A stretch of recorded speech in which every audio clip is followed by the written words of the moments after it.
Em nome do Pai, e do Filho, e do Espírito Santo. Amém. Ave Maria, cheia de graça, o Senhor é convosco. Bendita sois vós entre as mulheres, bendito é o fruto do vosso ventre, Jesus. Santa Maria, Mãe de Deus, rogai por nós, pecadores, agora e na hora de nossa morte. Amém.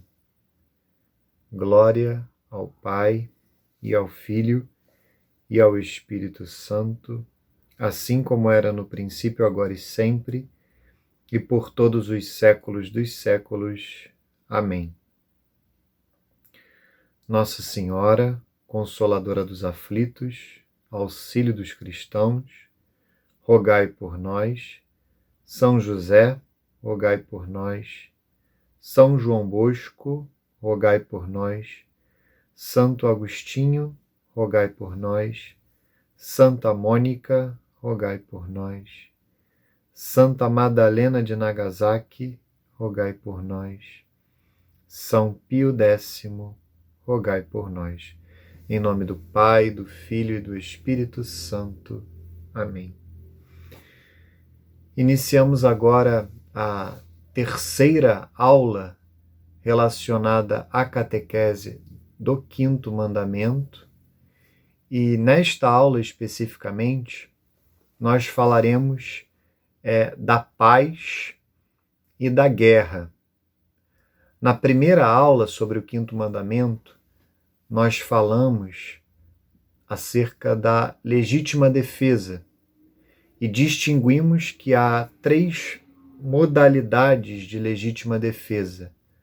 A legítima defesa individual, de um indivíduo em relação ao outro, a legítima defesa de uma sociedade diante de um indivíduo. Aí falamos das diversas penas, falamos da pena de restrição de liberdade, da pena de prisão, eventualmente até prisão perpétua, a pena de morte, e falamos que há uma terceira modalidade de legítima defesa que acontece, se desenvolve de uma sociedade com relação a outra, e esta é justamente a guerra. Então, nesta aula, nós veremos o que a doutrina ensina acerca da guerra e quais são os requisitos para que, de fato, a guerra seja um ato de legítima defesa ou, em outros termos, haja uma guerra justa. Nós já acompanharemos, como temos feito, pelo compêndio do Catecismo da Igreja Católica, nesta aula, das perguntas 480 até a 486. Vamos à pergunta 480 do compêndio do Catecismo da Igreja Católica. O que pede o Senhor de toda pessoa a respeito da paz? O Senhor que proclama: felizes os que promovem a paz, Evangelho de São Mateus, capítulo 5, versículo 9, pede a paz do coração e denuncia a imoralidade da cólera, que é o desejo de vingança pelo mal recebido, e do ódio, que leva a desejar o mal para o próximo. Essas atitudes, se voluntárias e consentidas em coisas de grande importância, são pecados graves contra a caridade. Então, antes de entrarmos propriamente no assunto da paz e da guerra, o fiel católico ele é pacífico, ele deve ser pacífico. Inclusive, o compêndio cita esta bem-aventurança, bem-aventurados aqueles que são pacíficos, bem-aventurados aqueles que promovem a paz. E na última aula nós vimos que há pecados contra o quinto mandamento que a princípio para nós não seriam pecados que atentariam diretamente contra a vida, Nós vimos, por exemplo, a lesão corporal, que é um pecado contra o quinto mandamento, é um pecado contra o corpo, contra a integridade física de uma pessoa. Nós vimos o pecado de escândalo, que é um pecado contra a alma de uma outra pessoa. Nós vimos que a gula é um pecado contra o quinto mandamento da lei de Deus. A questão da bebida alcoólica em excesso, do tabaco em excesso, das drogas ilícitas. Vimos que todas estas condutas são, caso praticadas, são pecados contra o quinto mandamento da lei de Deus, o não matarás. E na pergunta 480, mais uma vez, pecados que talvez em um primeiro momento nós não colocaríamos como pecados contra o quinto mandamento, mas na realidade são. Então aqui o compêndio cita a cólera, ou seja, o desejo de vingança pelo mal recebido, e o ódio, o desejo do mal para o próximo. Poderíamos colocar também aqui o rancor. Então, são pecados que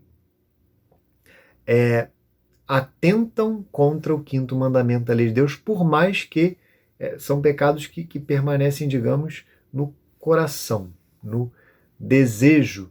E aí eu faço um paralelo com o próprio sexto mandamento. Nosso Senhor, no Sermão da Montanha, dirá que o homem que olha para uma mulher e a deseja no seu coração já comete adultério com ela. Aqui é a mesma situação. Alguém que olha para o próximo e deseja uma vingança pelo mal recebido, no caso da cólera, ou no caso do ódio, deseja o mal para o próximo.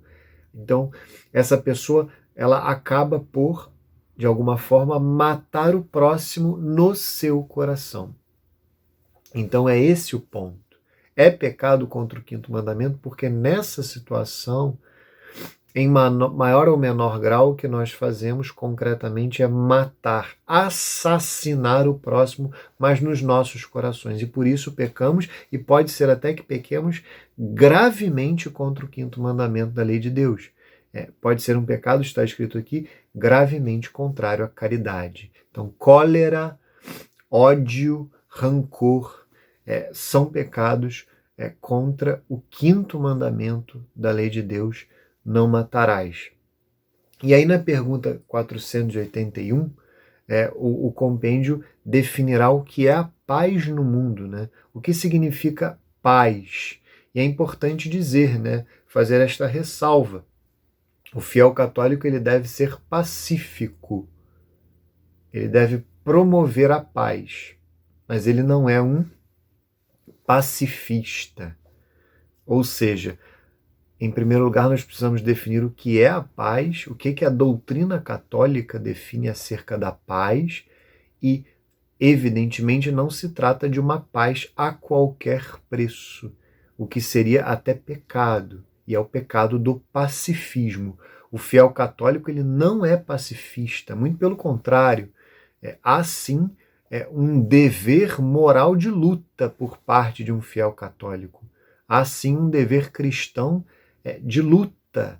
Então nós somos sim pacíficos, promotores da paz, mas não é a paz do mundo. Nosso Senhor Jesus Cristo diz no Evangelho: eu vos deixo a paz, eu vos dou a minha paz, mas não vos dou a paz como o mundo dá. Isto está explícito no Evangelho de São João. Não é uma paz mundana, é a verdadeira paz. Então somos sim pacíficos, mas também lutadores, não pacifistas. Então, o compêndio do Catecismo da Igreja Católica dirá na pergunta 481, o que é a paz no mundo? A paz no mundo, a qual é necessária para o respeito e o desenvolvimento da vida humana, não é simples ausência da guerra ou equilíbrio de forças contrárias. Vejam que a paz ela não é ausência da guerra. Aqui é o erro do pacifismo. O pacifismo identifica na paz simplesmente uma ausência de conflito, ou mesmo um equilíbrio de forças contrárias. Na definição de Santo Agostinho, a paz é a tranquilidade da ordem, ou seja, só há paz quando há ordem. Fruto da justiça, né? Está lá no livro do profeta Isaías, capítulo 32, versículo 17. A paz, ela é fruto da justiça. Então, só há paz quando há justiça, quando há ordem, tranquilidade da ordem, diz Santo Agostinho, efeito da caridade. Então, não há paz onde não reina a caridade. A paz terrena é imagem e fruto da paz de Cristo. Então, é a paz de nosso Senhor Jesus Cristo. Não é a paz como o mundo a ensina. Não se trata de uma paz mundana. Não se trata de uma aparência de paz, de uma ausência de conflitos em um ambiente onde reina o pecado. Entendam que, em determinadas circunstâncias, isso é muito importante de sabermos, o que levará à verdadeira paz é a guerra. Esse é o ponto. A guerra, não necessariamente a luta, não necessariamente é o contrário da paz, muito pelo contrário.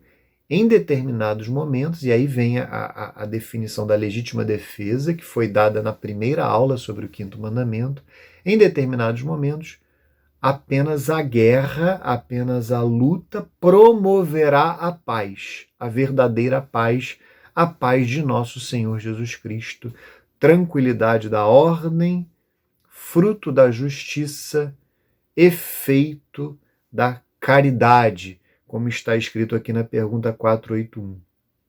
E aí o compêndio vai aprofundar. Pergunta 482. O que exige a paz no mundo?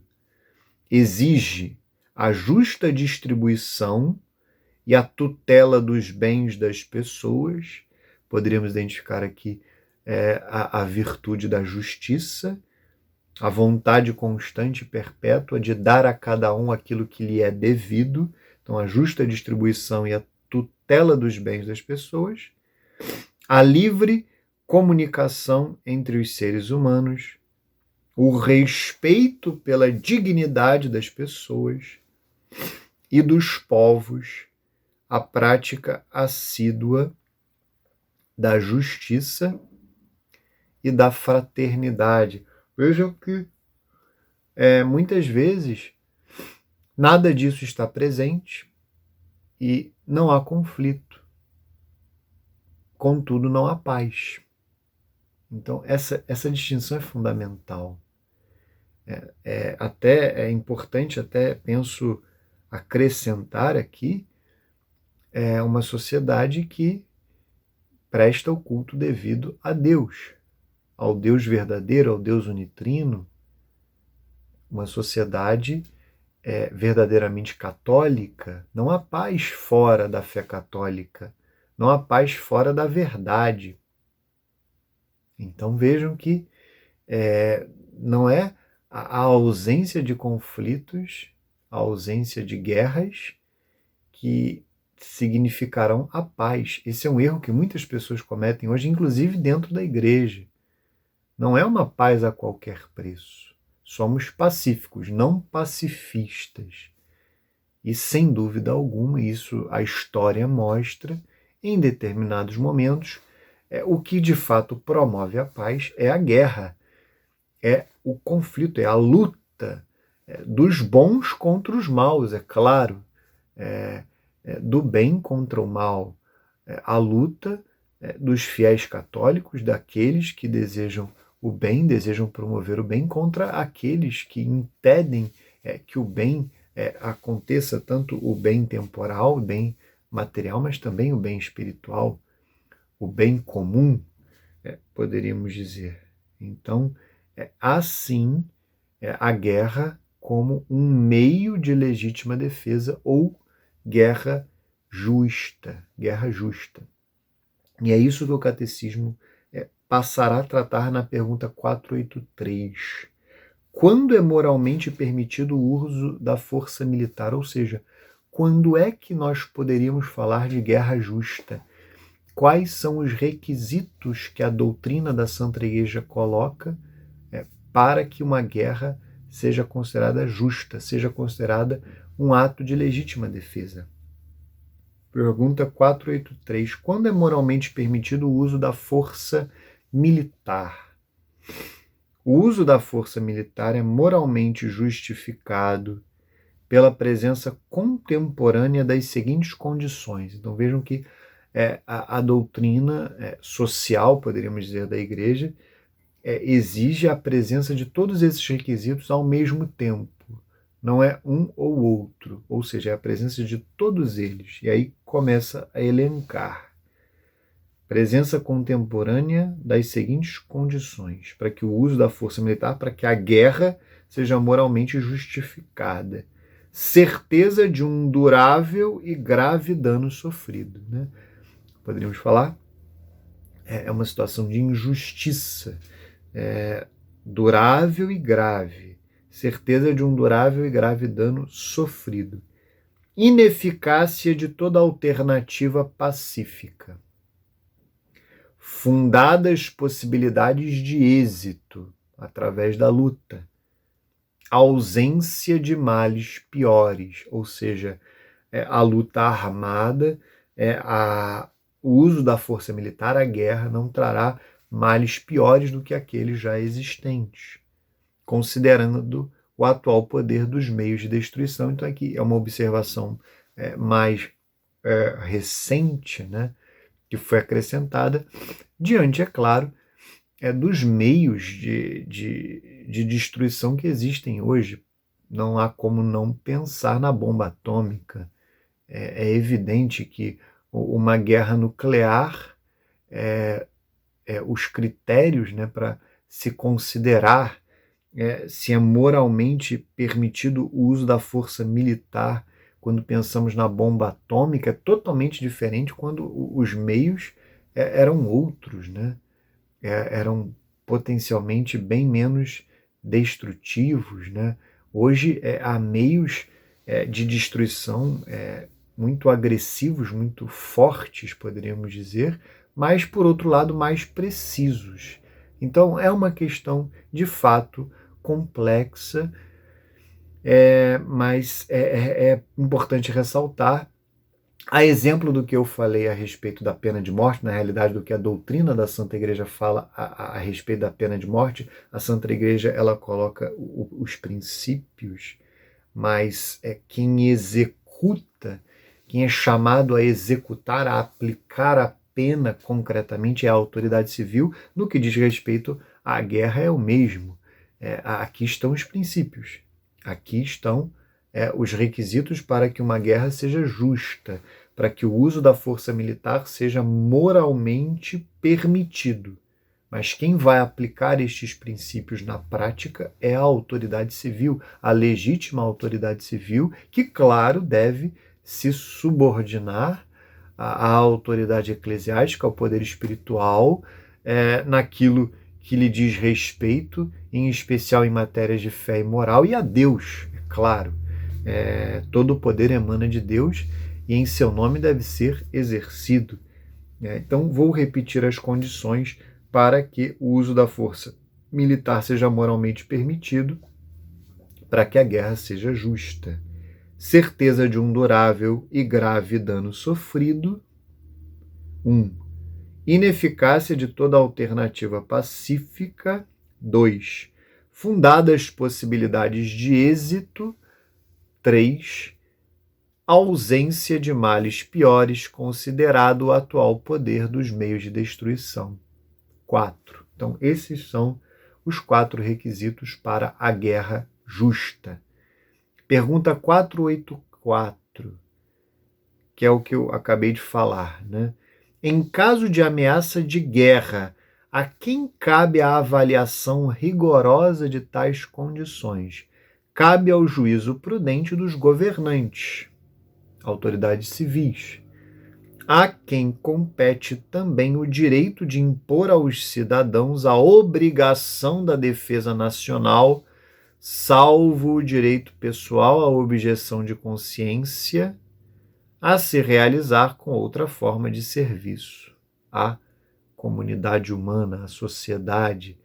Então, Aqui está muito claro, esse juízo ele é próprio das autoridades civis, dos governantes.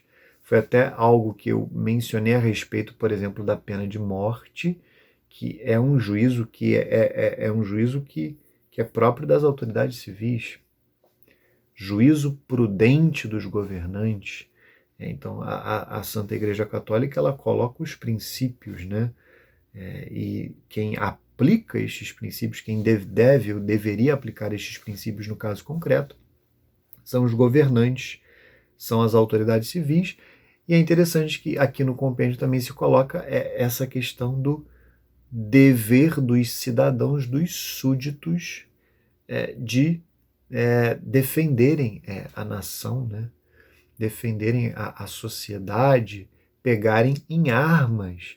Então, o governante, a autoridade civil, toma a decisão, observa se estão presentes estes requisitos, que tornam moralmente legítimo o uso da força militar, e a partir disso, sim, passam os cidadãos, os súditos, a terem uma obrigação, um dever moral da defesa nacional, da defesa da nação, salvo essas exceções relacionadas à objeção de consciência, que aí, é claro, tem que avaliar o caso concreto e sim, como diz o compêndio, neste caso, o cidadão, o súdito, ele deve defender a nação de uma outra forma, de uma maneira alternativa, poderíamos dizer. Então, aqui está muito claro, como sempre, a doutrina da Santa Igreja muito clara. E aqui vem uma questão muito importante, muito interessante, que é a pergunta 485.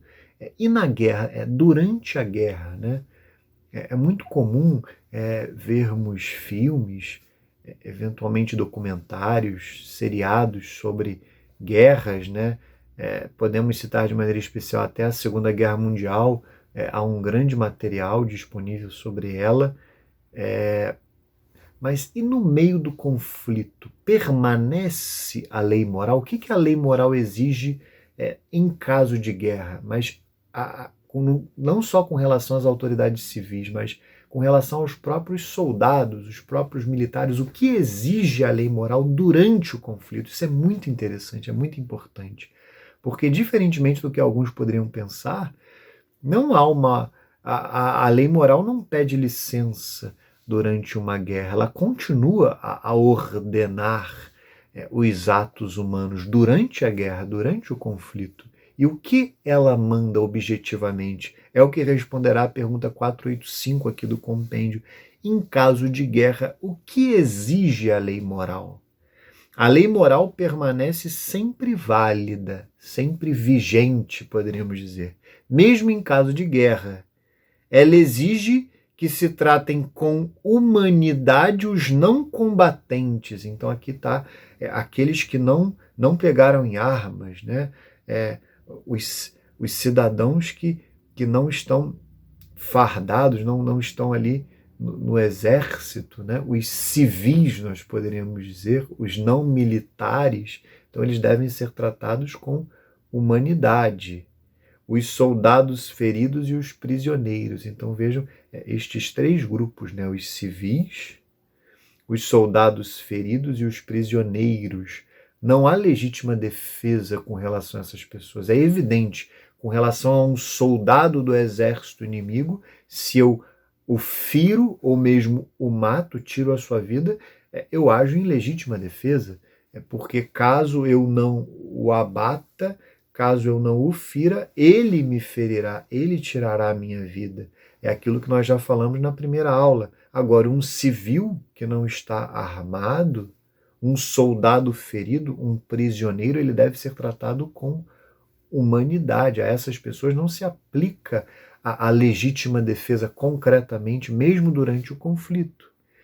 As ações deliberadamente contrárias ao direito dos povos e as disposições que as impõem são crimes que a obediência cega não é suficiente para excusar. O que é isso? Ninguém poderá justificar, eu pratiquei, por exemplo, um genocídio mas eu obedecia um superior meu que determinou que eu dizimasse um determinado povo. Como não pensar aqui no exército alemão durante a Segunda Guerra com relação aos judeus, né, no chamado Holocausto, mas é só um exemplo, é só uma situação concreta, mas que se verificou ao longo da história em diversas outras circunstâncias. Vejam, nessa situação, um soldado alemão jamais poderia se excusar, se desculpar com a justificativa de que obedecia aos seus superiores, porque é algo gravemente contrário à lei moral, à lei natural. Então, é o assassinato em massa de seres humanos inocentes. A situação de guerra não descaracteriza essa verdade. São seres humanos inocentes, que têm a vida ceifada, prisioneiros de guerra, que têm a vida ceifada em massa aqui neste caso. Mas mesmo que fosse uma pessoa, mesmo que um soldado determinado, num lugar esquecido, num lugar distante, sem plateia, mas se esse soldado tira a vida de um civil, tira a vida de um prisioneiro, tira a vida de um soldado ferido, ele comete um pecado grave contra o quinto mandamento. Isso é que tem que estar muito claro. Não é só o ato de Hitler e do exército alemão no Holocausto durante a Segunda Guerra. Pensemos numa guerra qualquer em que um soldado chega numa cidade e mata um civil, ou mata um prisioneiro, ou mata um soldado ferido. Ele comete um pecado grave. Ele comete um homicídio direto. Ele comete um pecado grave contra o quinto mandamento, mesmo durante a guerra, mesmo durante esta situação de conflito. Mesmo se ele faz isso em obediência a um superior, com um ser humano, apenas um ser humano, ele comete um pecado grave, porque ele não tem o direito, com a desculpa de obedecer um superior, de violar a lei natural, de violar o quinto mandamento. Deve-se condenar, diz o compêndio, as destruições de massa, bem como o extermínio de um povo ou de uma minoria étnica, que são pecados gravíssimos, e se tem moralmente a obrigação de resistir às ordens de quem as ordena. Não somente na situação de genocídio, como é o que está descrito aqui, né? Não se utiliza esse termo genocídio, né? Mas destruições de massa, extermínio de um povo ou de uma minoria étnica. Nós poderíamos falar, a grosso modo, de genocídio. É um pecado gravíssimo.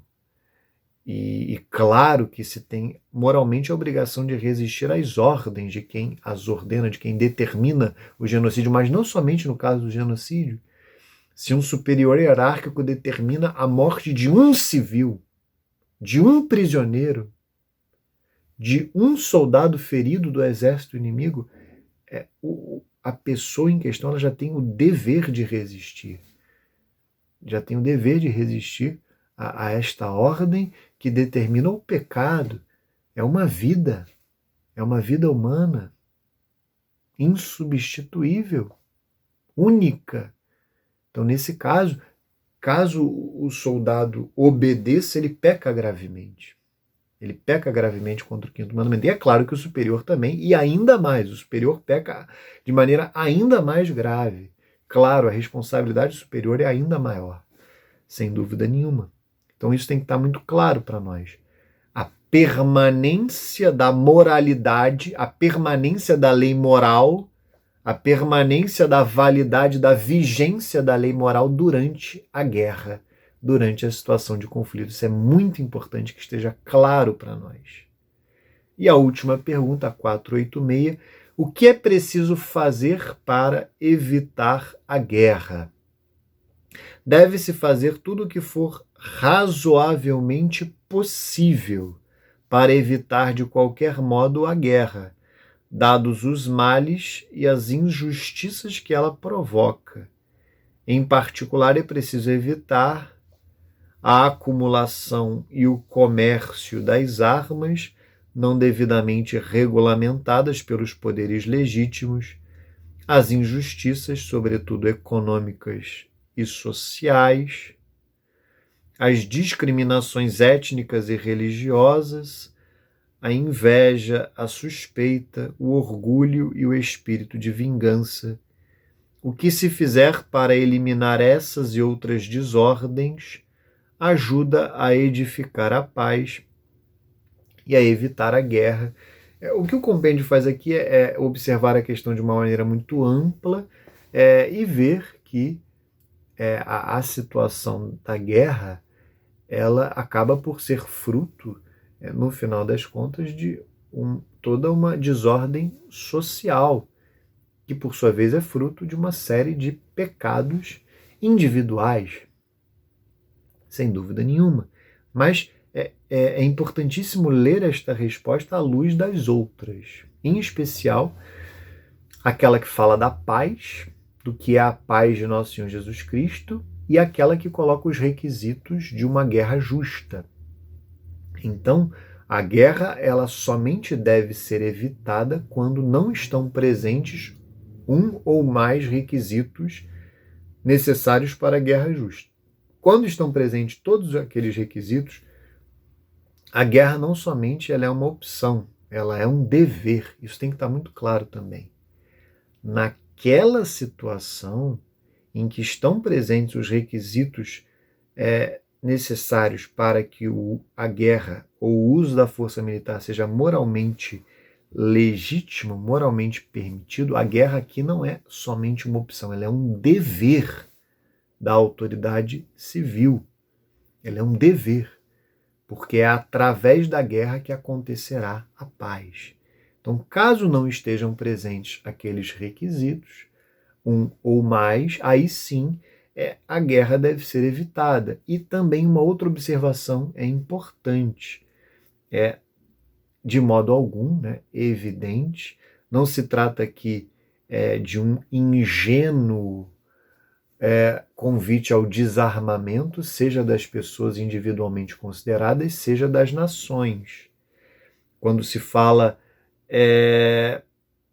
acumulação, evitar a acumulação e o comércio das armas não devidamente regulamentadas pelos poderes legítimos, aqui fica muito claro.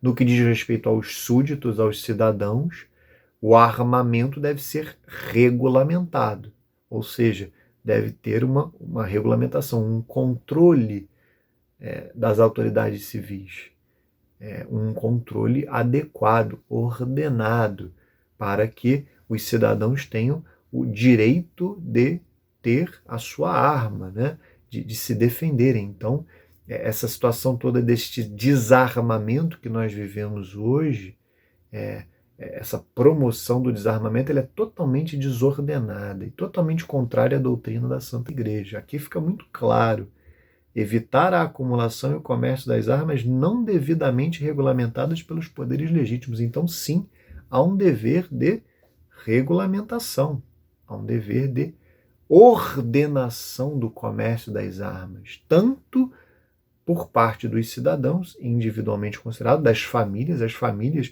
o cidadão, as famílias têm um direito, sim, um direito até natural de se defenderem. E isto, claro, está compreendido o direito de ter uma arma, de aprender a utilizá-la, de ter legitimamente uma arma. E aqui é claro que vale também para as nações, vale para as sociedades. Uma determinada sociedade investir em armamento, investir no seu poderio militar, nas suas forças armadas, isso é muito ordenado.